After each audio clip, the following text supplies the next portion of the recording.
పాకిస్తాన్ నుంచి కొంతమంది వచ్చిండ్రట, వాళ్ళు కూడా ఉగ్రవాదులేనట. మరి భారత్ ఇప్పుడు వాళ్ళని ఎవరు రానిచ్చిండు, వాళ్ళకు వీసా ఎవరు ఇచ్చిండు, పాస్పోర్ట్ ఎవరు ఇచ్చిండు, వాళ్ళు మనోళ్ళు ఇస్తే రాలేదా? వాళ్ళు ఏమైనా పక్షుల మీదికి వెళ్ళొచ్చి వాళ్ళని గిట్ట. మరి మనోళ్ళు వేరే దేశం దుబాయ్ మస్కాట్ పోతలేరా? మరి అది ఎట్లా పోతాను? మరి అది ముస్లిం దేశాల వాళ్ళకి మనోళ్ళు ఎందుకు పోతారు? మీరు ఎందుకు ఓనిస్తున్నారు? అమెరికా ఎందుకు ఓనిస్తున్నారు మనోళ్ళను? మరి దీన్ని ఏమంటారు అంటే చేసే తప్పులన్నీ మీరే చేస్తారు, అమాయక మీద ప్రజల మీద మళ్ళీ మీరే నెట్టేస్తారు. ఇది ఎంతవరకు కరెక్ట్? ఇంకోటి ఏంటంటే ఇప్పుడు క్రిస్టియన్ ఉన్నారు, ఇప్పుడు సనాతన ధర్మం అని కొంతమంది లింగ నాటకాలు ఆడతారు. లింగులు వాళ్ళు ఎంటికలు వేయించుకొని గడ్డాలు వేయించుకొని మీసాలు వేయించుకొని ఒకటి నేర్చుకుంటారు, పుస్తకాలు అది చదువుకొని నేర్చుకొని మంచి నీతిమంతులు లెక్క మాట్లాడతారు వాళ్ళ భాషలు. అదే సంస్కృతం ఏం భాష మరి వాళ్ళది, సనాతన ధర్మం వాళ్ళది. మంచిగా మాట్లాడతారు, పొద్దున్న దాకా మంచిగా మాట్లాడతారు. మరి నైట్ ఏం చేస్తున్నారు వాళ్ళు? ఆర్ఎస్ఎస్ అని ఒకటి పెట్టిండ్రు. ఇప్పుడు పోలీసు వ్యవస్థ ఉన్నది, రాజకీయ వ్యవస్థ ఉన్నది ప్రజల కోసం. ఈ ఆర్ఎస్ఎస్ వ్యవస్థను ఎందుకు పెట్టిండ్రు? వాళ్ళు అసలు ఏం చేస్తారు? వాళ్ళు అసలు ఏం చేస్తారు? వాళ్ళు ఎందుకు? మనకు అవసరం ఏముంది వాళ్ళతో? అసలు వాళ్ళు ఏడ ఉంటారు? ఎవరికి కనిపిస్తలేరుగా. మరి ఆర్ఎస్ఎస్ అనేది ఉంటే, మంది అని ఉంటే ఈ గవర్నమెంట్ హాస్పిటల్ మందులు లేవు, డాక్టర్ లేవు, ఆడపోయి పోరాటం చేయండి.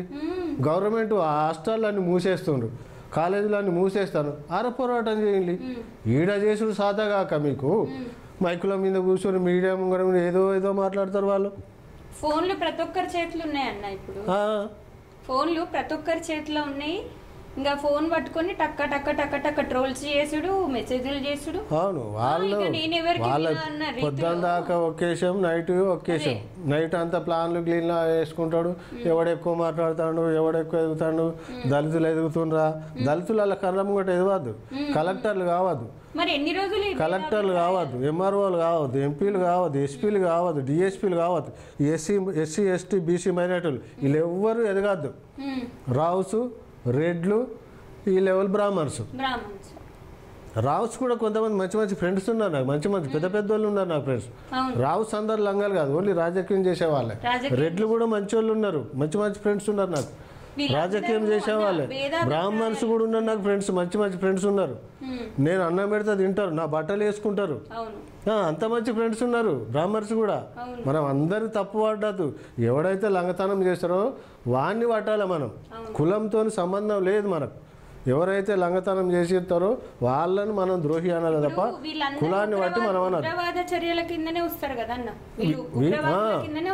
వీళ్ళంతా ఉగ్రవాదులు మీరు ఇంకోటి అంటున్నారు, అంతే అంతే తేడా, అంతే. మరి ఇప్పుడు విభేదాలు సృష్టిస్తుంది వాళ్ళు, మీరు కూడా. ఇప్పుడు సనాతన ధర్మములు మా గుడికే రాని అంటారు, చర్చికి పోద్దా అంటారు. ఎందుకు అంటే చర్చికి పోతే ఇప్పుడు గుడికి వస్తే చందాలు వీళ్ళకి వస్తాయి, చందాలు వీళ్ళకి వస్తాయి. గుడికి పోతే చర్చికి పోతే వాళ్ళకు పోతాయి.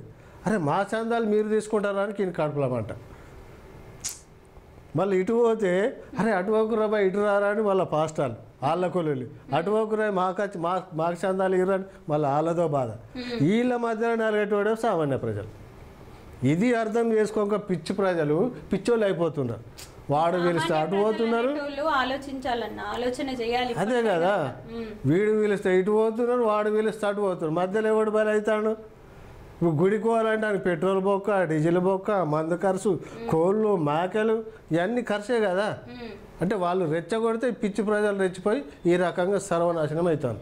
ఇది అర్థం చేసుకోవాలి ప్రజలు. ఇది అర్థం చేసుకుంటే మనకు లైఫ్ మంచిగా ఉంటుంది, బతుకు మంచిగా ఉంటుంది. ఒక్కడు చెప్పిన మాటలు ఎప్పుడూ నమ్మకండి.